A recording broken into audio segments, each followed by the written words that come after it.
Estamos de volta com um passeio histórico pelas ferrovias mineiras. Agora nós vamos até a cidade de Sarzedo para se lembrar do tempo da Maria Fumaça. Aliás, naquela época, os trens tinham cada apelido. O som característico, a densa nuvem de vapor que saía, fizeram as primeiras locomotivas que rodaram pelo país receberem o apelido de Maria Fumaça. Não demorou muito e logo chegaram as novidades, máquinas modernas que encantavam os ferroviários. Elas são identificadas geralmente oficialmente por números. Então é uma locomotiva 20, a locomotiva 239, mas os ferroviários eles têm uma relação muito próxima com esse material e acabaram dando nomes para algumas delas. Então acho que uma das mais emblemáticas aqui em Minas é a Zezé Leone, que fazia um trecho em Santos Dumont. Hoje ela está lá na cidade de Santos Dumont mesmo. E o nome foi em homenagem à Miss Zezé Leone, que os ferroviários eles achavam que era uma das locomotivas mais bonitas do país. Então, em homenagem à Miss, foi dado esse nome, Zezé Leone. A criatividade era mesmo uma marca dos funcionários que muitas vezes usavam o humor. Os trens de passageiros que ligavam BH a Lafayette, por exemplo, foram carinhosamente apelidados de Catajeca. Às vezes uma cidade ela não tinha porte para ter uma estação ferroviária ou uma região da cidade não tinha como se instalar uma estação. Então eram instaladas pequenas paradas. Então elas iam fazendo essas paradinhas e pegando as pessoas para levar para os grandes centros, para a capital ou para a cidade mais importante da região. Então nessas paradinhas ganhou esse nome, né, do Catajeca, do trem Catajeca, que vai catando as pessoas no meio do caminho. Com as linhas férreas não foi diferente. Cidades que na época eram referências, homenagens a reis e rainhas. Rios importantes na região também emprestaram seus nomes aos percursos. É o caso da linha do Paraopeba, que tem grande parte da sua extensão margeada pelo rio com o mesmo nome. Nela, em 1917, foi construída a estação de Sarzedo.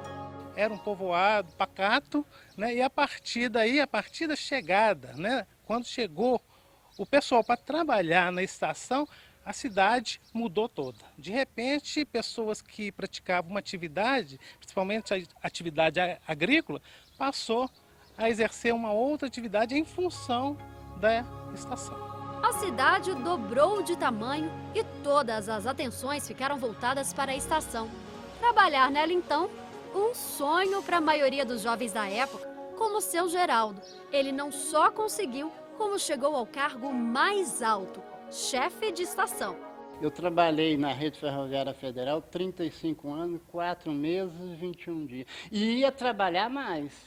Eu costumo dizer para minhas filhas, elas morrem de rir. Eu falo com elas assim, se eu andar o Sarzedo joelhado no chão, eu não pago a Deus o tanto quanto Deus foi bom para mim. Sentimentos de orgulho e gratidão é o que a gente mais percebe por aqui. Para mim, a primeira mãe é biológica, a segunda é a Rede Ferroviária, porque tudo que eu tenho hoje eu agradeço a ela. Eu criei meus filhos, tenho meus netos hoje, tudo através da Rede Ferroviária. O espaço que por tanto tempo foi o coração da cidade foi tombado em 2007 pelo Patrimônio Histórico Municipal. Agora é museu, dividido em duas partes, uma dedicada à história da mineração. E funcionava como silo, né? Existe silo para estocagem de soja, de café, de milho, mas esse aqui estocava minério de ferro, né? Então o minério era estocado aqui e depois colocado, né, no vagão através dessas comportas que existem aí, né? Usava também um trabalho manual, um trabalho com garfo e com pá, né? Os operários julgavam para dentro do vagão o minério de ferro. A outra parte do museu é a casa onde funcionava o escritório da rede ferroviária e para deixar tudo exatamente como era no passado, ela foi restaurada.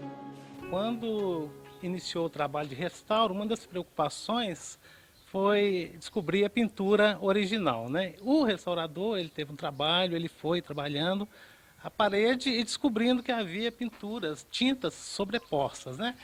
E ele foi trabalhando até chegar à tinta original. Ela passou por várias pinturas durante esses anos todos da sua existência e chegou-se, né, várias pinturas, parece que 7 pinturas, até chegar na pintura original.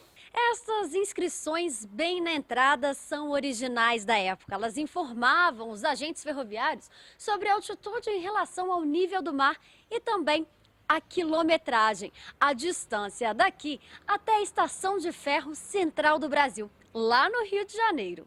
Que era restrito aos agentes ferroviários, né? Aqui era um espaço denominado agência, onde era feito os trabalhos de escritório, das escrituras e a venda de passagem. Essa bilheteira, por exemplo, ela é original, ela servia para condicionar os bilhetes. Essa mesa era usada aqui na estação, né? Ela era da estação, dessa estação mesmo, e a máquina de escrever era muito usada. Escrever tudo que acontecia, né? O cotidiano da estação, tudo que acontecia e que era inerente à estação, à ferrovia, era escrito, né? Registro, despachos, instruções de serviço, memorando, uma série de coisas, era o serviço do agente de estação. Nós temos um carrinho, né, um carrinho de mão que era para transportar as mercadorias que eram condicionadas aqui e que estavam aqui para ser despachada. Também a balança para pesagem. Geralmente toda estação tinha uma balança e tinha um carrinho para servir de transporte de pesagem para as mercadorias.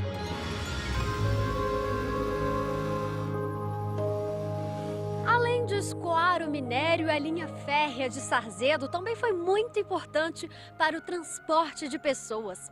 Mais do que registrar as belas paisagens de Minas, elas também traziam pelos trilhos o novo, as notícias do que acontecia longe daqui.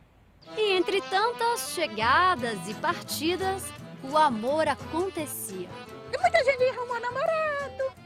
A minha mãe arrumou namorado, meu pai era ferroviário. De tarde ficava passeando para lá e para cá. E era o dia que vestia os vestidos bonitinhos para poder passear. Eu acho que a gente não pode deixar pagar da memória essas coisas boas, né?